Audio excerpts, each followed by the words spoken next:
Olá, sejam bem-vindos a mais um episódio do podcast O Mundo a Seus Pés, um programa semanal da secção internacional do Expresso. Eu sou o Hélder Gomes, estamos a gravar segunda-feira, 27 de outubro, 2 dias depois de a polícia de Angola ter impedido mais uma vigília pela liberdade dos presos políticos e contra todas as formas de perseguição no país. Organizada pela UNTRA, União Nacional para a Total Revolução de Angola, a vigília foi, segundo os ativistas, travada pelo forte contingente policial em Luanda, que os intimidou, obrigando a não avançarem com o protesto, sob pena de sofrerem as consequências. 7 ativistas detidos em julho na sequência da manifestação dos estudantes e da paralisação dos taxistas contra a subida do preço dos combustíveis e ainda 5 líderes de associações e cooperativas de táxi são considerados presos políticos por ativistas e membros da sociedade civil. Entre os ativistas detidos estão o presidente da UNTRA e também Osvaldo Caolo, que se encontra em greve de fome há vários dias.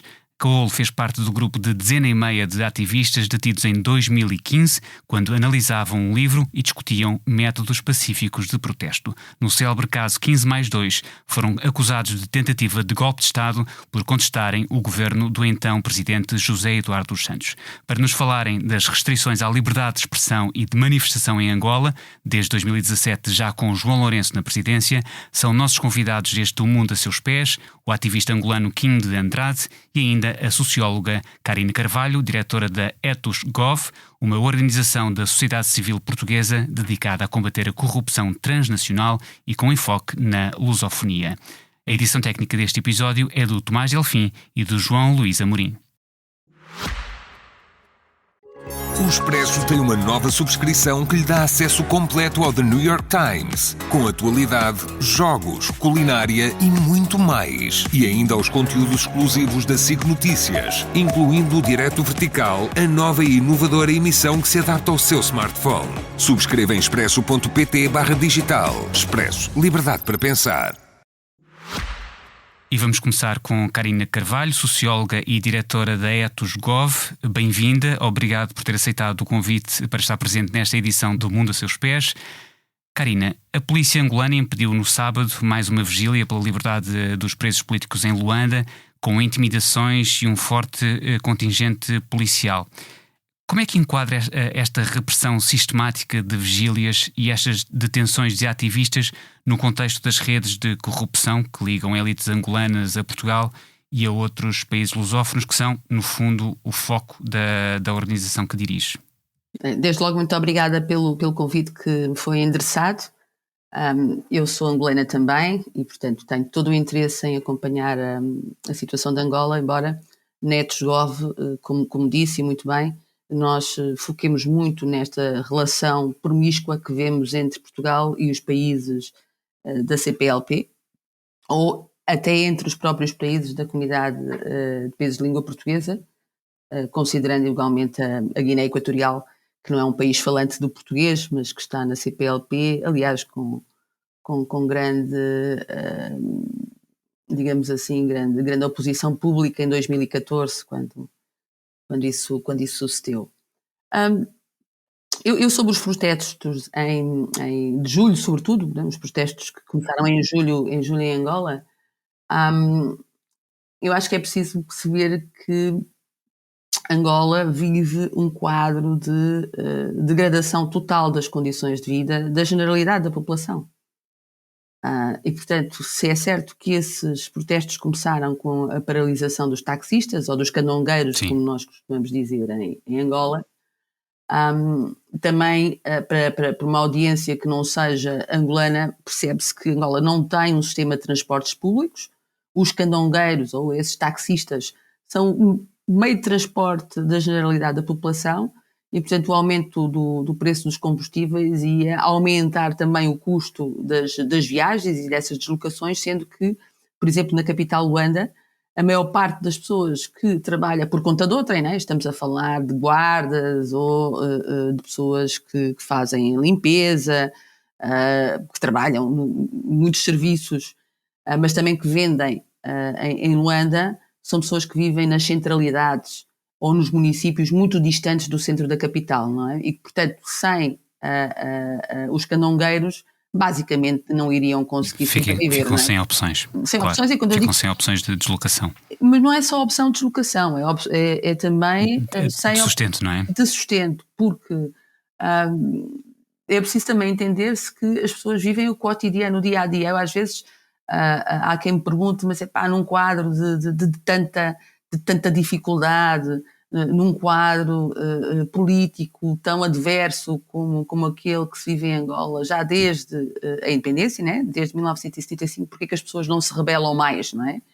Ora, é muito difícil as pessoas rebelarem-se quando todos os dias não sabem se vão ou não vão comer, não é? E todos os dias é uma luta diária para conseguirem fazer face a essas dificuldades.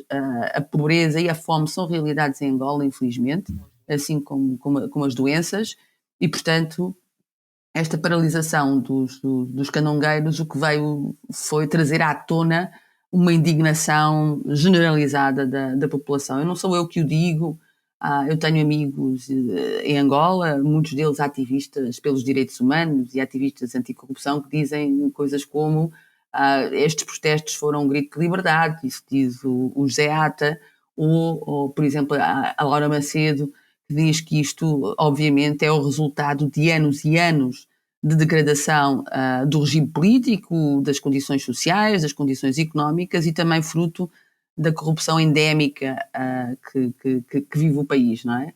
Portanto, sobre os protestos especificamente, eu vejo com muita preocupação. Muita preocupação porque, por exemplo, relativamente a Osvaldo Caolo, mas não só, é preciso perceber-se que o Osvaldo não é a única pessoa presa, não é? Há vários outros ativistas presos, eles são considerados por muitos de nós ativistas, presos políticos, e por esses políticos por um motivo óbvio. Primeiro porque em alguns casos nem sequer existe formulação de culpa, não é? E portanto estão presos de forma ilegal. Por outro lado também, por uma coisa que aconteceu logo no início das detenções, até um pouco caricata, para não dizer dramática, houve associação ao grupo Wagner russo, como se fosse o grupo Wagner russo que estivesse a financiar as ações dos manifestantes, não é? E por isso é que, por exemplo, logo em final de julho, o próprio Escritório de Direitos Humanos da ONU pediu às autoridades angolanas que fizessem uma investigação profunda, que garantisse a independência dessa investigação para perceber o que é que estava a passar no país. Também em setembro houve um grupo de ONGs angolanas, a Friends of Angola, a Omunga, o Movimento Mudei, a AJPD e a Andeca, que escreveram ao António Guterres, secretário-geral das Nações Unidas, a denunciar a violência excessiva, as mortes. Dados oficiais apontam para que tenham morrido pelo menos 22 pessoas, mas nós acreditamos que possam ter sido mais. Essas detenções arbitrárias e exigindo sobretudo a intervenção internacional. O problema é que imagino que é estar em Angola, vivenciar tudo aquilo que se passa no país, existirem estes pedidos feitos a entidades internacionais e a pessoas como o António Guterres, que os angolanos conhecem muito bem, subitamente, de forma quase espantosa, Angola foi nomeada, acho que foi há cerca de 2 semanas, como membro do Conselho dos Direitos Humanos da ONU até 2028. É caricato e, ao mesmo tempo, isto vem dizer que, para os angolanos, a comunidade internacional não é um aliado em defesa dos direitos humanos em Angola. Aliás, nem Portugal é um aliado, como nós fomos vendo ao longo dos tempos.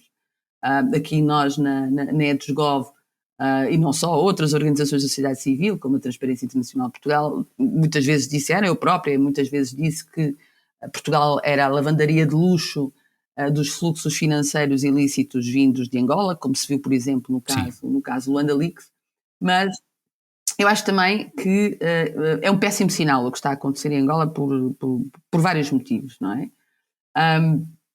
Por exemplo, a violência da polícia e dos serviços de segurança aumentou substancialmente nos últimos tempos. E isso também fez com que aumentasse o tumulto social e a indignação, sobretudo entre os mais jovens. É como se fosse uma espécie de causa e efeito, não é?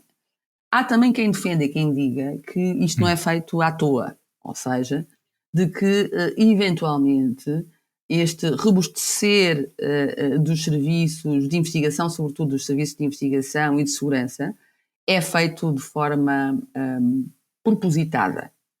É feito de forma propositada porque, sendo certo que para os angolanos 50 anos de independência e não se vê futuro, não é? Também é verdade que para o MPLA, que é o partido Desde do poder então, desde então, o futuro também não parece muito, muito promissor, não é? Eu se calhar começava pelo início, não é? Porque é que o povo não vê futuro? Quer dizer, 50 anos de libertação do jugo colonial, 50 anos é exatamente a mesma idade que eu tenho, eu nasci em julho, portanto, meses antes do 11 de novembro, que declarou a independência de Angola, e esse projeto independentista não se concretizou. Ele não se concretizou nem no plano social, não é? Nem no plano económico, nem no plano político. Quer dizer, desde logo começando por aquilo que eu trabalho, que são as questões relacionadas com a corrupção e o desvio de fundos. Angola é um país riquíssimo, mas que vive da maldição dos recursos, não é? Portanto, as riquezas de Angola, elas foram sendo sucessivamente roubadas e desviadas para o estrangeiro, sendo que foram desviadas para Portugal, grande parte delas também, não é? E depois o país acabou por ser capturado por um conjunto de pessoas e da sua constelação de interesses, e o facto é que o MPLA representa justamente essa captura, não é? Quando se eu falar em Estados capturados em África e se faz menção a Angola, e se diz que Angola é um Estado capturado, o MPLA está no centro dessa captura. Não é? E, portanto, estando no centro dessa captura, isso torna muito difícil o futuro do MPLA, desde logo porque vamos ter eleições em 2027 e porque João Lourenço não pode ser candidato. A alteração constitucional que o José Eduardo dos Santos fez, creio que em 2010, e que lhe permitiu fazer mais um mandato, hoje em dia não é possível por causa da representação parlamentar da UNITA. Portanto, não existe força suficiente na Assembleia Nacional por parte para do que MPLA. isso aconteça com o João Lourenço. Exatamente, para que isso possa acontecer. E enquanto também angolana, que vai seguindo a realidade no seu país natal, como é que avalia a situação atual em comparação com José Eduardo dos Santos? Nós temos aqui um horizonte temporal de 10 anos, porque em 2015 o mesmo Osvaldo Carrolo, que agora é um dos presos políticos que está na sequência destes protestos dos candongueiros, contra o aumento dos preços dos combustíveis, foi também um dos presos do chamado caso 15+2. Na altura também o luso-angolano Luati Beirão cumpriu uma greve de fome que quase lhe custou a vida, e parece que não se aprendeu nada nesta última década. Entretanto, em 2017 passa a ser João Lourenço o presidente de Angola, e a avaliação que faz é de uma melhoria eventual em alguns aspectos, mas uma estagnação ou até um agravamento desta perseguição policial da dissidência. De um presidente para o outro, no fundo.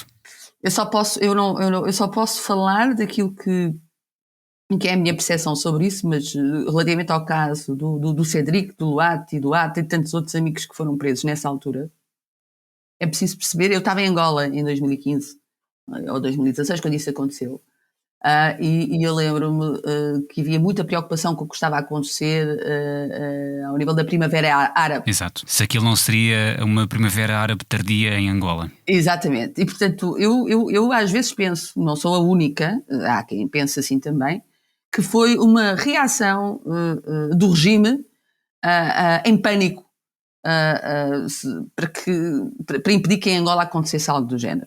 Para que José Eduardo Santos não se transformasse num Ben Ali, num Gaddafi. Exatamente.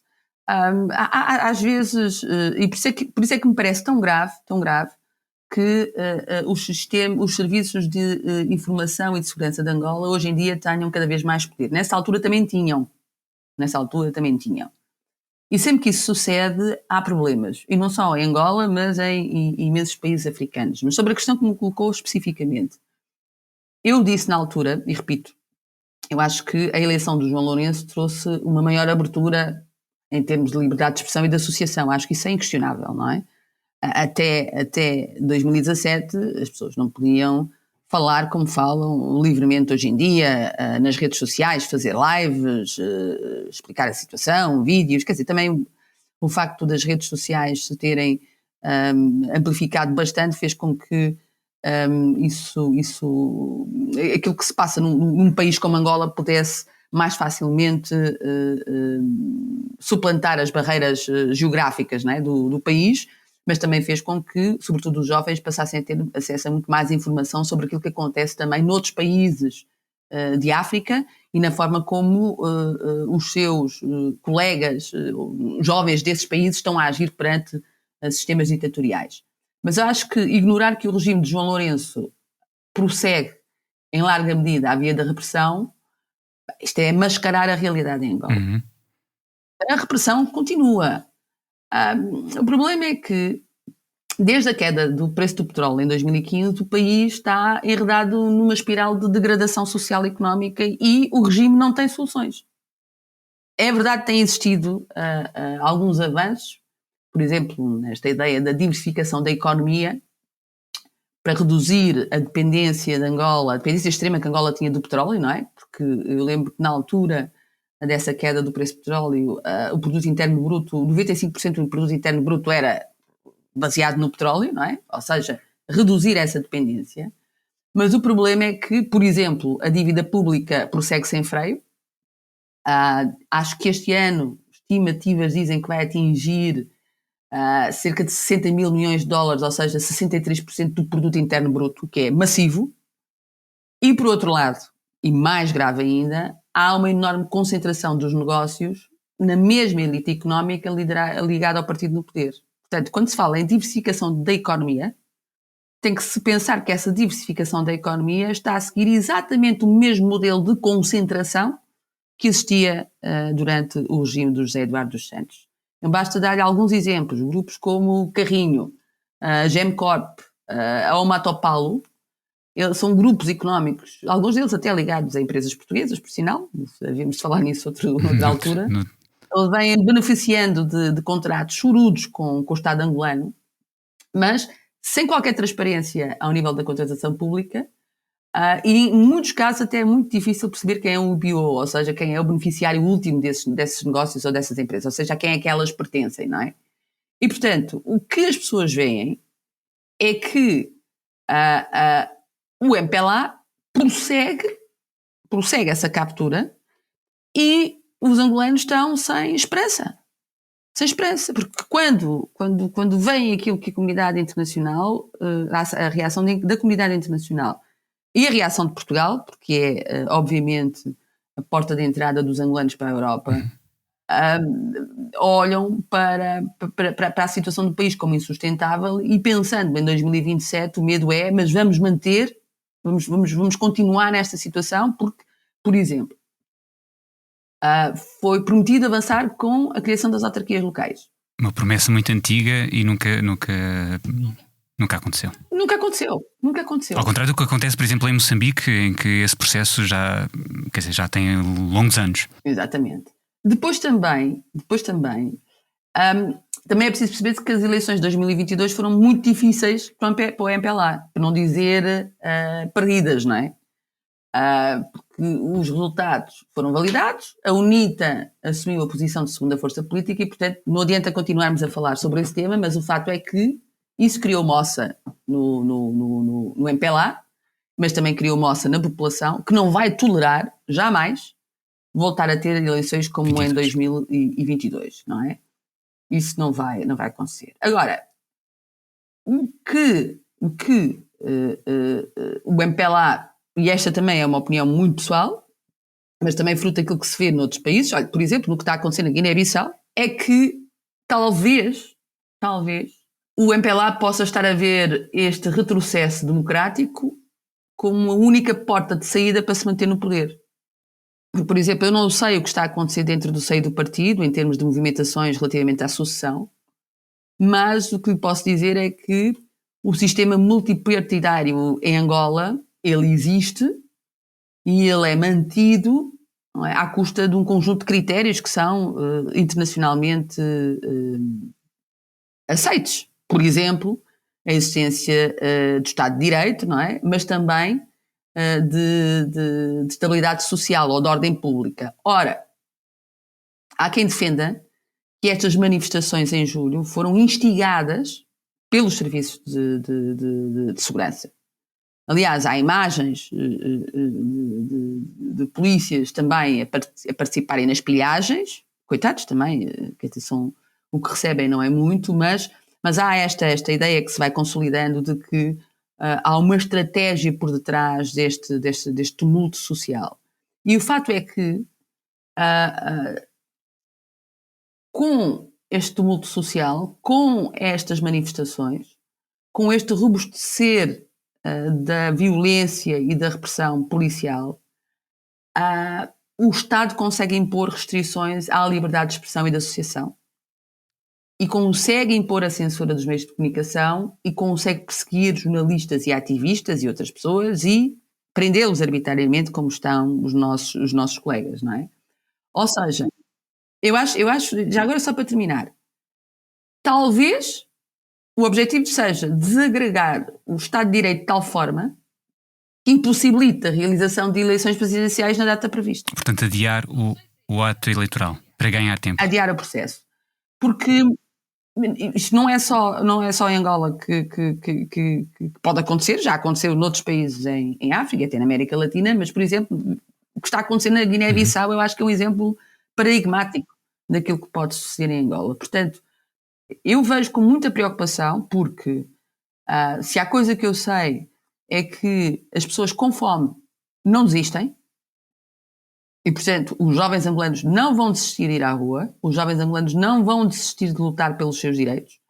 Eu acho que preferem morrer a continuar a viver sem esperança e também acho que a elite política angolana e, desigradamente, quem dirige o MPLA, ainda não percebeu que o mundo está muito diferente daquele que existia há 20 anos atrás e que, portanto,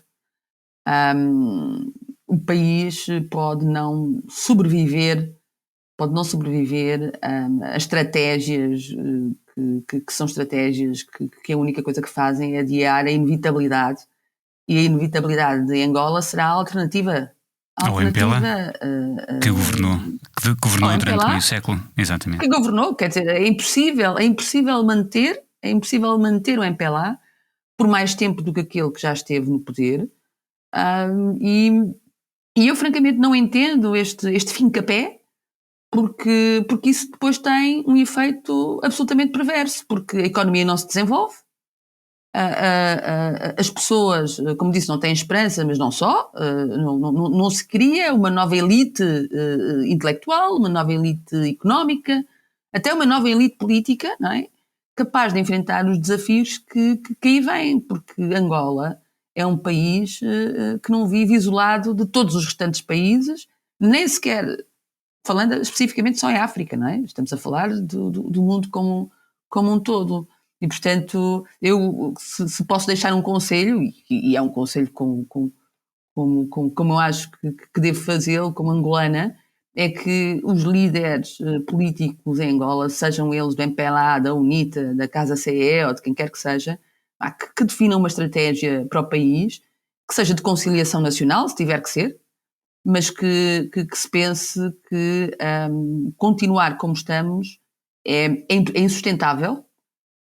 E só vai provocar muito mais mortes, muito mais desagregação das estruturas que mal ou bem existem no país e na verdade vão destruir um país maravilhoso, fantástico a todos os níveis, quer em termos dos recursos naturais, quer em termos das pessoas que lá vivem e isso é uma dor da alma, não é? Porque 50 anos depois da independência já devíamos estar muito, muito melhor e também porque, lembrando, 50 anos depois da independência, são muito poucas as pessoas que se lembram dos tempos do colonialismo. E a memória vai-se perdendo. E, portanto, os mais jovens não sabem da guerra. Quer dizer, não se lembram, não adianta vir agora com o papão da guerra novamente, porque esse argumento já não cola. Muito bem, fica o conselho da Karina Carvalho. Muito agradeço a disponibilidade para estar presente neste O Mundo a Seus Pés. É socióloga e diretora da Ethos.gov. Passamos agora à conversa com o ativista angolano Kim de Andrade. Obrigado, Karina, e até à próxima. Passamos então à conversa com o Kim de Andrade, ativista angolano. Kim, no último sábado a polícia angolana impediu mais uma vigília pela liberdade dos presos políticos em Luanda, com intimidações e um forte contingente policial. Como é que o Kim olha para esta repetição da repressão, uma vez que ainda há pouco mais de uma semana o cenário foi exatamente o mesmo? É uma vigília marcada que acabou por ter de ser abortada por intervenção policial e ameaças. Mais uma vez, obrigado pela cedência, né? Pelo tempo pelo espaço, sobretudo, que abrem para nós, para que a nossa opinião como ativista cívico e, sobretudo, como vítima desta brutalidade policial, não é, que vigora no nosso país até os dias de hoje, gozamos a fim de poder não só partilhar as informações, mas sobretudo denunciarmos esses atos.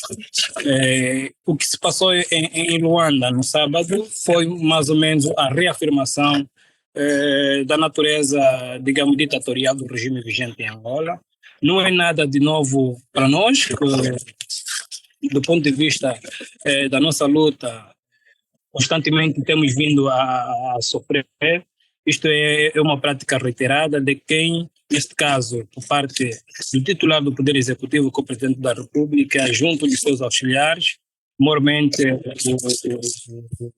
o chefe de serviços dos serviços secretos e o ministro do Interior, em consonância dos seus coadjuvantes, que, de certa forma, têm perpetrado os atos cruéis, não é, para que jovens ativistas, sobretudo, não se manifestem ou não ousem em pressionar o governo a tomar posições que visam, de certa forma, respeitar a dignidade da pessoa humana angolana. E neste caso em concreto do processo que vai decorrendo em relação aos nossos companheiros que estão detidos, a vigília visava mormente a pressionar o governo para que os mesmos tomassem em consideração a vontade soberana do povo, porque o povo pretende ver os seus defensores livres. E era isso que se esperava, pelo menos no sábado último. Mas, infelizmente, a repressão não se fez esperar. Muito bem. E configurando, Kim de Andrade, estas ações, um sistemático abuso de poder, o que é que está a fazer a oposição, incluindo o maior partido da oposição, historicamente, a UNITA, para romper este ciclo de intimidação? Bem, na verdade, honestamente falando, o que existe em Angola é simplesmente um clima político confortável em relação a ambos oponentes, seja para o partido da situação quanto para o partido da oposição. Há um discurso que tem sido levado a cabo pela própria UNITA de forma oficial de que a luta pela democratização, pela democracia deve ser levada em conta a nível das instituições, e nós sabemos que o poder vigente em Angola é o poder que corrompeu as instituições. As instituições não atuam de forma a prosseguir as finalidades pelas quais elas foram constituídas, agem, digamos, no âmbito da satisfação dos interesses da elite política que detém o próprio poder e que sustenta o próprio regime vigente. E para o partido da situação há sim esse conformismo, porque sabe que a oposição é uma oposição que está totalmente a agir dentro desses padrões, não quer agir fora dos cânones, muito menos a oposição é a favor, de forma aberta, das manifestações. A oposição não promove as manifestações, a oposição até, inclusive, defende uma narrativa segundo a qual ela não pode convocar manifestações, ela não pode pressionar o poder político fora, digamos, do parlamento ou de uma outra instituição, que seja talvez o poder judicial. Mas nós sabemos que isto é uma jogada que visa simplesmente garantir com que os interesses do poder instituído estejam preservados. Entretanto, nós como jovens, nós temos uma luta paralela à luta da oposição. É importante que se diga isso. E para quem ouve Oswaldo Caolo, sabe que o Oswaldo Caollo é dos poucos ativistas que também tem uma narrativa que se enquadra dentro deste parâmetro. Para o Oswaldo Caollo é necessário que a nossa geração liberta-se dos falsos libertadores. E quando o Oswaldo Caollo fala dos falsos libertadores, não se cinge simplesmente na elite política que detém o poder político ou que detém, digamos, a gestão das instituições públicas, mas, sobretudo, na elite política no seu lato sensu, quer seja na posição quanto na situação. Portanto, nós estamos sozinhos, enquanto jovens ativistas, não temos o apoio que devíamos gozar da comunidade internacional. Resolvemos que a detenção do Oswaldo Caollo foi um dia antes, a sequência da manifestação que visou pressionar o governo a recuar na sua decisão em relação ao aumento do preço do combustível, particularmente o gasóleo, porque o governo decidiu deixar de subvencionar os preços dos combustíveis, isso dentro das orientações, não é, econômico-financeiras que lhe foram pressionadas pelo FMI. E o que nós esperávamos enquanto sociedade é que o governo nos ouvisse dentro daquilo que é os direitos que nos cabem. Falo principalmente do direito à liberdade de expressão. Nós primeiro emitimos um parecer publicamente, não estávamos a ser ouvidos e recorremos também a um direito que a Constituição nos concede, que é o direito à manifestação, segundo o artigo 47º. Infelizmente, este direito é um direito que não tem sido aquartado constantemente. Nós já estamos, enquanto ativistas que fazem da rua como espaço de intervenção política, espaço de pressão ao governo, nós já estamos desde 2011 até o ano presente, e que o governo olha sempre para as nossas manifestações como uma afronta, como uma ameaça à, digamos, à estabilidade do poder instituído. Entretanto, nós estamos, conforme eu dizia, não estamos só, nós estamos a lutar sozinhos, completamente isolado, quer seja da oposição, quer seja da comunidade internacional. Dia 12, realizávamos a primeira manifestação em que o Oswaldo Caollo, na sua intervenção, diante de uma live realizada pela página de um dos nossos companheiros, não é? Que é a Sociedade Civil Contestatária, o Oswaldo Caollo dizia de que aquela manifestação era apenas um ato simbólico, porque, na verdade, o maior interesse, o maior foco seria se nós, os manifestantes, nos mobilizássemos em massa e fôssemos até ao centro do poder. E nós sabemos que o centro do poder em Angola é a presidência da República, porque o poder político em Angola, o poder em Angola é unipessoal. Tudo emana do presidente da República. Claramente que o Oswaldo, quando fez esse tipo de comentário, segundo os ouvidos, né, aos ouvidos dos serviços de inteligência e os serviços de inteligência e a própria polícia encararam como se fosse uma tentativa do Oswaldo Caollo quiser fomentar ato de rebelião ou uma insurgência ou instabilidade, mesmo se assim podemos dizer, contra o próprio Estado. E foi sim, uma argumentação que, no fundo, é um eco do que se passou há 10 anos, precisamente, ainda com José Eduardo dos Santos na presidência, e que agora se repete com João Lourenço. Oswaldo Caollo, já aqui referido várias vezes, foi detido em julho, está em greve de fome há vários dias na prisão de Calombo-Loca, e recusa as refeições que lhe servem na prisão por considerar ser um preso político e temer o envenenamento. Como é que Quim de Andrade avalia esta forma extrema de protesto de Caollo? Quer dizer, o Caollo nessa altura está numa luta de sobrevivência. Ele está a lutar não só pela sua liberdade, mas pela sua própria vida, porque ele está a sentir-se completamente injustiçado. A princípio é que a acusação inicial sobre a qual foi levantada contra si não é a mesma que agora vai tentar dizer, e por outra, até aqui não há uma formalização como tal do próprio crime em si, o que o Oswaldo Caollo terá cometido.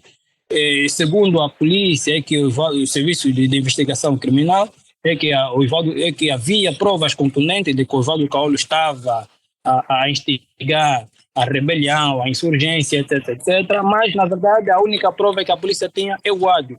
É o áudio que estava, o áudio ou o vídeo que estava a circular a nível das redes sociais. Logo, Oswaldo Caolo, na minha percepção, é um preso por delito de consciência, pelo facto de ele ter dito o que disse. Entretanto, ele sente-se injustiçado e nessa altura ele está a usar todas as suas resistências física, psicológica, a fim de ver a sua liberdade garantida ou restituída, porque sabe-se que o início do ano judicial em Angola começa no primeiro trimestre do ano e termina no terceiro trimestre do ano. Entretanto, o Poder Judicial vai em férias, provavelmente neste ou no próximo mês, e daqui só vai retomar até o mês de março do próximo ano, que é 2026. Entretanto, Oswaldo Caolo corre o risco de gozar todo esse período de prisão preventiva sem qualquer razões plausíveis. Razão pela qual ele está aí a fazer essa resistência e a lutar não é pela sua liberdade. E estes desenvolvimentos surgem num contexto de crise económica e social em Angola, com uma juventude cada vez mais frustrada. O Kim falou várias vezes de como estão sozinhos, de como os ativistas angolanos se sentem sozinhos, não apenas deixados isolados pela oposição, mas também pela comunidade internacional. Para finalizar, que apelo faz à comunidade internacional para que olhe para Angola e haja em conformidade com o que se vai passando? A comunidade internacional, na nossa percepção, tem mecanismos legais suficientes para atuar dentro da defesa e da solidariedade à nossa luta. Nos dias 20, 28, 29 e 30 do mês de julho, não é? Os taxistas de Angola, também na cena do protesto, realizaram greve em relação à subida do preço do combustível. E houve aquela convulsão social que se registrou e a polícia agiu de forma desproporcional, matando cerca de 30 pessoas. E foi mesmo tiro a queima-roupa. E nós não vimos uma atuação contundente da comunidade internacional em relação à defesa da vida humana. Quer dizer, isso até não é uma questão de ser a minha opinião em relação, ou seja, da forma pela qual a comunidade internacional tinha de agir quanto aos problemas que nós vivemos, quanto às constantes violações dos direitos humanos que nós vivemos em Angola. A comunidade internacional, como eu já disse, tem mecanismos legais suficientes para atuar, mas infelizmente o que se tem visto é cada vez mais a comunidade internacional a fazer vista grossa em relação ao contexto de constantes violações dos direitos humanos que se vê em Angola. Muito bem, fica o apelo à comunidade internacional. Agradeço ao Kim de Andrade, ativista angolano, também à socióloga Karina Carvalho, diretora da Ethos Gov, com quem falámos para esta edição do Mundo a Seus Pés. Obrigado também ao Tomás Delfim e ao João Luís Amorim pela edição técnica e obrigado a si que nos escuta todas as semanas. Na próxima segunda-feira haverá outro episódio do Mundo a Seus Pés com outros protagonistas e assuntos. Até lá.